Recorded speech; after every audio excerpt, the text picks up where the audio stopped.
Olá, sou Eusêmio Fraga, professor da Universidade Federal de Uberlândia, campus Monte Carmelo. Estou aqui hoje para compartilhar com vocês resultados de um experimento que conduzimos na região de Monte Carmelo e também experimentos que conduzimos na região de Araguari, Minas Gerais. Então, hoje eu sou coordenador do CINSE, o Centro de Inteligência em Cultivos Irrigados, localizado na referida universidade. Nosso objetivo é difundir tecnologias na área de irrigação, né, focado em cultivos irrigados. Né? Então, nós buscamos desenvolver soluções para o agricultor, para o irrigante, e em parceria com a empresa Araunatec, estamos desde 2016 acompanhando experimentos na área de recursos hídricos. E uma das tecnologias que hoje estou aqui para compartilhar é o Aqua 4D, um equipamento que faz a eletromagnetização da água de irrigação. Então, inicialmente eu vou estar apresentando os resultados do experimento que foi conduzido na Fazenda Vitória 2, de propriedade do senhor Luiz Augusto Monguilô, na cidade de Monte Carmelo. O experimento, então, foi instalado no ano de 2016. Contando um pouquinho da história dessa técnica, ela foi patenteada no ano de 1953, então não é algo tão recente, mas em termos de implementação e solução aplicada a campo, essa solução está disponível há poucos anos. Tá? E no Brasil, ela acabou tendo a entrada no Nordeste, que é uma região que tem baixa disponibilidade hídrica, e um dos grandes benefícios dessa tecnologia seria aumentar a disponibilidade de água para os cultivos e também a utilização de águas de baixa qualidade. Outras mudanças que também são comprovadas ao utilizar essa tecnologia seria ligado ao aumento da resistência, no caso do concreto à compressão, aumento do processo de precipitação de carbonato de cálcio, que é um grande problema, um grande vilão nos sistemas de irrigação, causando obstruções e aumento da perda de carga no sistema e consequente redução da pressão do funcionamento de emissores. Também é utilizado para reduzir a corrosão de aço e aumento da viscosidade, também influência na condutividade elétrica da solução. Então, segundo a empresa que desenvolveu a ferramenta, o que acontece em termos de mudança nas características da água e como isso traz benefícios para a lavoura, para o cultivo irrigado. Então, existe uma redução dos clusters, dos agregados de água. Então, se você tem um agregado grande, naturalmente, ao realizar o tratamento da água, há uma redução desse aglomerado de moléculas de H2O. Tá? E a água acaba entrando mais facilmente no sistema, estando mais facilmente disponível, e se você tiver algum íon ali, ele vai ficar mais dissolvido. Tá? Então, pensando até em relação à qualidade da irrigação, esse é um dos benefícios que nós acreditamos que impulsionou muito essa tecnologia no cafeeiro, que seria o foco que a gente vai estar apresentando aqui. Também existem resultados mostrando diluição de fertilizantes, melhoria, em relação à capilaridade, que seria o movimento da água em forma ascendente no solo. Bom, então caracterizando um pouco a área de estudo, aqui tem uma imagem do aparelho, do conjunto de eletromagnetizadores instalado no cabeçal de controle do sistema de irrigação. Irrigação localizada por gotejamento. Uma imagem da lavoura no ato da instalação do experimento do ano de 2016. Uma lavoura que estava com 6 anos de idade, cultivada em 2010. O espaçamento da cultura aqui 3,80 por 60, tá? Um cultivar topázio, bastante comum, bastante utilizado pelos produtores, tá? Um cultivar coringa, que tem um potencial produtivo relativamente grande na região. Tá? Falando um pouquinho da região, é uma região que tem uma precipitação em torno de 1.400 milímetros anualmente, uma precipitação até que elevada, que atenderia a exigência do cafeeiro, porém mal distribuída. Então, nós temos um período seco bastante distinto entre os meses de abril até o final de outubro. Tá? Então, isso que dá então a necessidade, gera a necessidade de se ter a irrigação, e ela é bastante utilizada. Nessa região aqui, em torno de 90% da área de cafeeiro é irrigado por gotejamento. Em relação ao delineamento, nós utilizamos delineamento em parcelas subdivididas e instalamos então nas linhas de cultivo, tá? Linhas com a aplicação do produto, tá? No caso água eletromagnetizada, e linhas com tratamento controle, que seria a água normal, a água natural da propriedade. Caracterizando um pouquinho da água da propriedade, é uma água que não tem uma alta concentração de elementos que classificaria essa água como uma água dura, porém é uma água que tem alta concentração de sólidos suspensos, que seria então um problema bem grande para os sistemas de irrigação, além de que a água tem também bastante concentração de ferro. Tá? E é um elemento também que tem um grande risco de obstrução para os gotejadores. Para ficar anotado aí, para ficar registrado, a qualidade da água, então, é classificada como, com uma certa restrição para o uso na irrigação. Tanto é que lá existe a filtragem por areia, que aqui não está aparecendo, existe o sistema de pré-filtragem com aeradores, tanques de decantação, e mesmo assim, ao avaliarmos a qualidade da água, em algumas situações a concentração de ferro estava acima de 0,5 ppm. Tá? Então, em cada uma dessas linhas, né, que nós colocamos o tratamento, houve então um sorteio de diferentes lâminas de irrigação. Então, um dos objetivos do trabalho foi ver o efeito da tecnologia, da eletromagnetização da água e também a aplicação de lâminas de irrigação. Então, será que é possível reduzir a lâmina de irrigação ao adotar a tecnologia? Tá? Ou será que é possível maximizar a produtividade utilizando a tecnologia? Então, essas foram as hipóteses que nós impomos para esse trabalho. Tá? E para fazer um manejo e definir qual seria o volume de água a ser aplicado na irrigação, nós adotamos o balanço hídrico climatológico. Então, uma planilha Excel, lançando informações meteorológicas de uma estação meteorológica localizada na propriedade. Tá? De acordo com a necessidade da irrigação, o produtor definir então a lâmina de irrigação, que aqui fica classificada como a lâmina de 100%, o L100. Bom, então em relação à decisão do produtor, com base na lâmina de 100%, e a lâmina de 100% então nos deu a base para definir as outras lâminas de irrigação.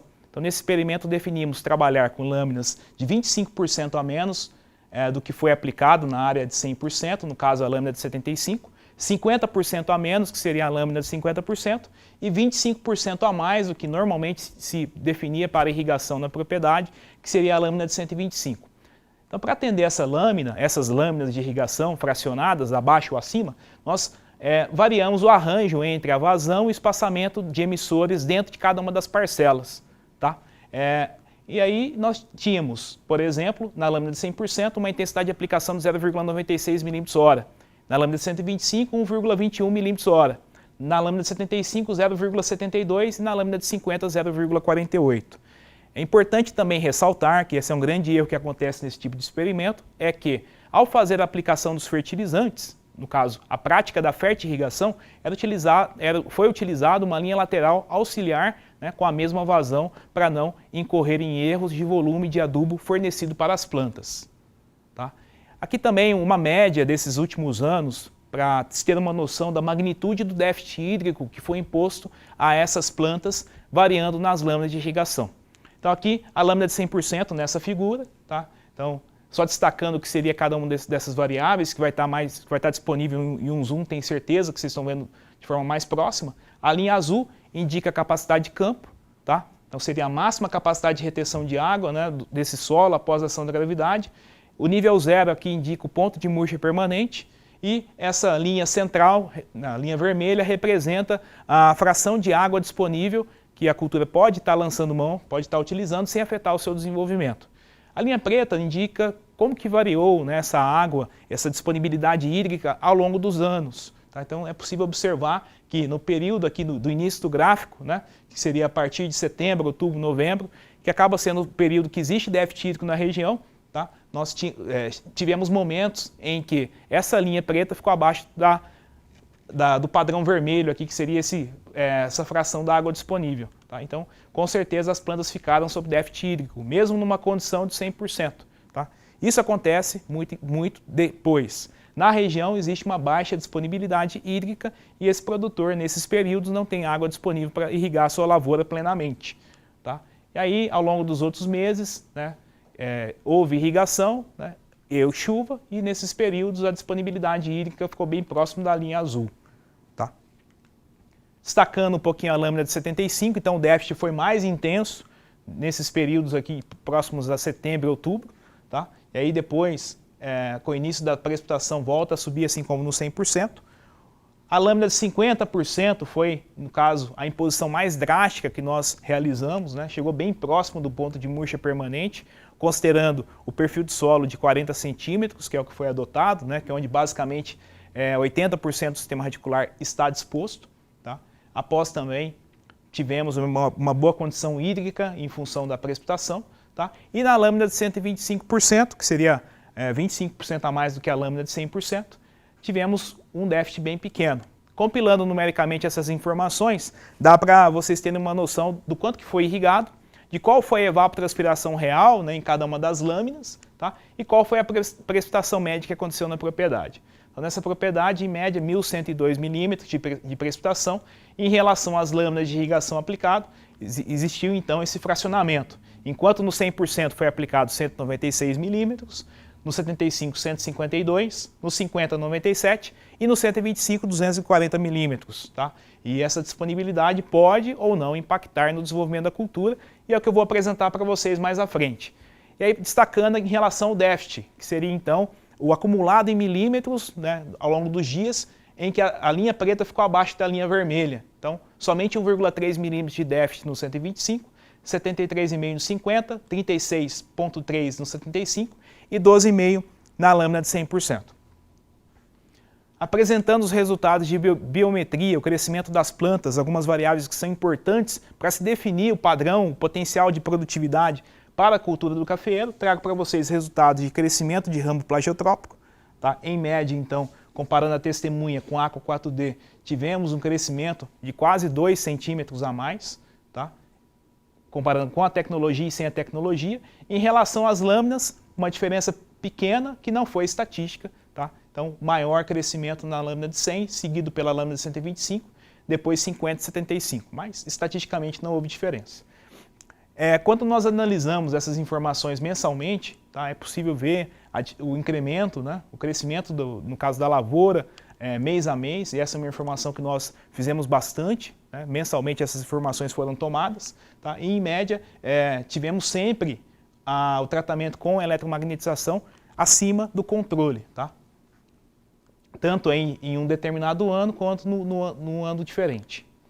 Quando analisamos em termos de lâmina, também tivemos uma certa diferença entre as lâminas submetidas. Tá? Em média, a lâmina de 125 foi a lâmina que mais promoveu o crescimento de ramos, tá? Tanto nesse ano aqui quanto nesse ano de cá. Uma informação que eu acho que essa é a mais importante do trabalho é em relação ao desempenho do sistema de irrigação. Tá? Então, para essa característica de água, né, para essa região que tem, como eu disse atrás, tem uma alta concentração de ferro, eu vejo essa tecnologia da eletromagnetização com uma grande promissão, né, uma grande mudança aí de hábito e uso para os irrigantes. Tá? Então nós fizemos a avaliação ao longo desses anos, e aí em média a uniformidade do ano 2017, 2018, 2019 e 2020 teve esse comportamento. Com o tratamento 96,5% de uniformidade, no controle 76,1%. No ano de 2018, 96 contra 76,3%. 2019, 96,5 contra 76,1%. Então, ao longo desses 3 anos aqui, o controle permaneceu basicamente no patamar que nós podemos classificar como uma uniformidade como boa, né? Mas está bem abaixo de um mínimo aceitável para irrigação localizada, que seria de 90%. Tá? Enquanto o sistema que recebeu o tratamento eletromagnético, apesar de toda a qualidade da água ter a dificuldade que eu citei, sempre ficou acima de 90%, né? E até acima de 95%, então muito bom, mesmo com essas características. Vale destacar que na instalação do experimento, nós fizemos a substituição do sistema de irrigação, né? A lavoura, como eu disse, era de 2010, então em 2016 montamos um sistema de irrigação novo, e aí em 2020, no final de 2009 na verdade, trocamos esse sistema, colocamos o sistema novo novamente para verificar, aferir mesmo esse resultado, e em 2020 também tivemos um comportamento com água eletromagnetizada de 94,5 e na área com pouco mais de 6 meses de irrigação, o sistema já estava com 86, então já perdeu bastante seu potencial de desempenho, tá? Na área de controle. Então, em média, nesses 4 anos, tivemos uma uniformidade na área tratada com Aqua 4D de 95,8 e na área não tratada de 78,7. Tá? E essa diferença foi significativa, uma diferença estatística. Tá? Então, o produtor às vezes lança mão de um volume de água, de um reservatório, tem um custo bastante grande para fazer essa reservação, né? E o total de água que é fornecido para a cultura não fica totalmente disponível. Com a tecnologia, grande parte fica disponível, o sistema 100% não existe. Né? Uma outra informação que nós acompanhamos seria em relação ao potencial de água na folha. tá? Que é uma relação fisiológica, uma avaliação fisiológica da cultura, que é feita na antemanhã, então antes do nascer do sol, né? Então sem flash, com flash aqui para ter uma noção do momento que essas folhas foram coletadas, né? Que folha que nós avaliamos? Nós avaliamos a folha do terceiro par, tá? De um ramo plagiotrópico, no terço médio da mesma, tá? E esse par de folha, colocado então em uma câmara, tá? No caso, esse cilindro aqui é hermeticamente fechado, que recebe pressão por um dos lados, tá? E aí nós avaliamos esse potencial, e aqui nós temos o resultado médio dessas informações para cada uma das lâminas. Então veja que nessa situação, a lâmina de 50% estava com potencial de água na folha acima, tá? do que a lâmina de 75, lâmina de 100 e lâmina de 125, tá? Indicando que realmente as plantas com esse padrão de lâmina de reposição estavam sofrendo mais. Tá? E aí quando nós olhamos de forma isolada o efeito do tratamento eletromagnético, observamos também uma redução do potencial ao adotar a tecnologia. Então as plantas estavam numa condição hídrica melhor do que as plantas de controle. Tá? Principalmente nesses meses aqui onde há baixa disponibilidade hídrica. E nós, como eu disse, estamos numa condição de falta de chuva, né? Que somente a irrigação seria a fonte principal de água para a lavoura. Né? E aí nesse exemplo aqui numa escala anual, nós temos esse comportamento nos meses de novembro e dezembro de baixa disponibilidade, tá? Numa média fica basicamente igual, né, entre as lâminas, mas nos períodos mais críticos acaba que a lâmina de 50% colocou os cultivos numa condição de maior deficiência. Tá?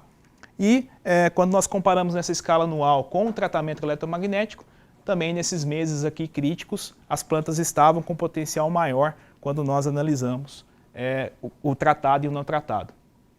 Falando em relação aos resultados de colheita, os resultados de produtividade, então como que foi feita essa avaliação? Nós fomos à lavoura, tomamos os frutos que estavam ali na época da colheita, que normalmente acontece entre maio até meados de agosto. Tá? Isso depende muito do desenvolvimento desses frutos e do estágio de maturação dos mesmos. Tá? E aí, lá na lavoura, montávamos então uma estrutura para a retirada desses frutos em um comprimento de até 6 metros, 6 plantas coletadas. Tá? E nessas plantas quantificamos o volume de café no lado do sol e lado sombra, tá? Nessas plantas, e também o volume de café que havia caído no chão antes do ato da colheita. Tá? Uma avaliação também que é bastante importante, que dá uma noção também na qualidade da produção de café, é a classificação por maturação. Então, qual a coloração do fruto no ato da colheita, isso acaba impactando também e pode influenciar depois na qualidade de bebida.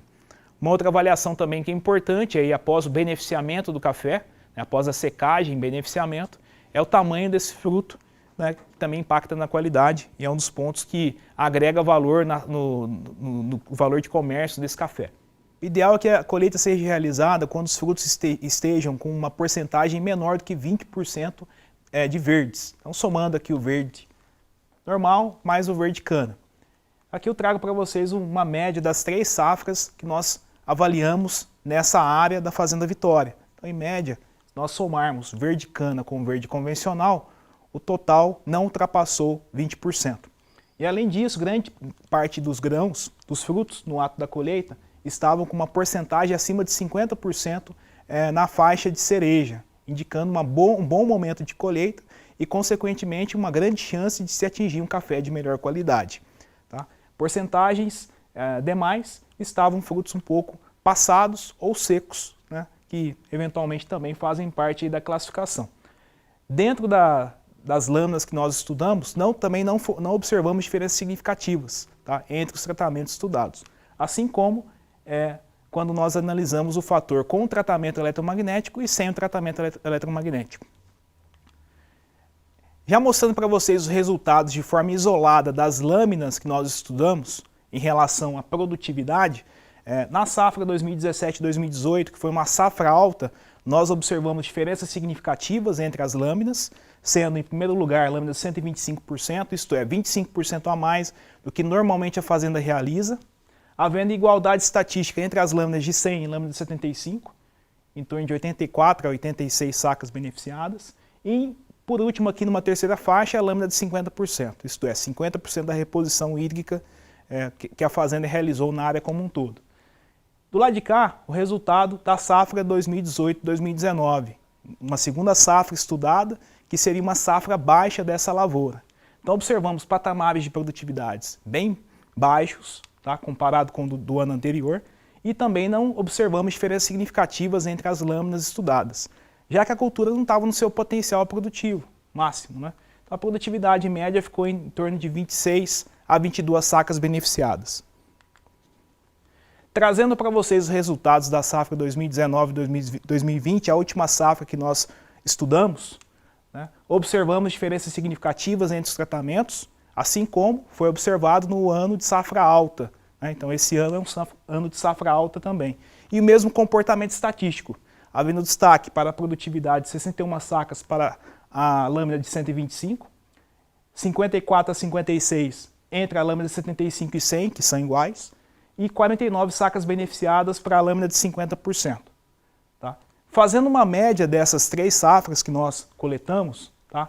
É um bom indicativo para café, acima de 3 safras para ter uma confiança estatística, nós observamos que a lâmina de 125 continua sendo a melhor recomendação de lâmina de irrigação, seguido pela lâmina de 100 e 75, havendo igualdade entre ambas, e por fim, aqui por último, a lâmina de 50% com 51 sacas beneficiadas.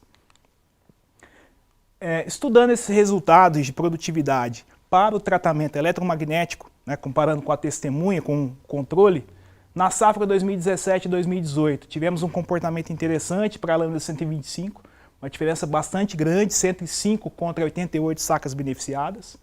Lâmina de 100, 89 contra 83. Então esse é basicamente o padrão fazenda, que a fazenda normalmente realiza, né? Então uma diferença relevante de 6 sacas beneficiadas no primeiro ano. A lâmina de 75, 90 contra 78, então um ganho aí de 12 sacos, também bastante interessante.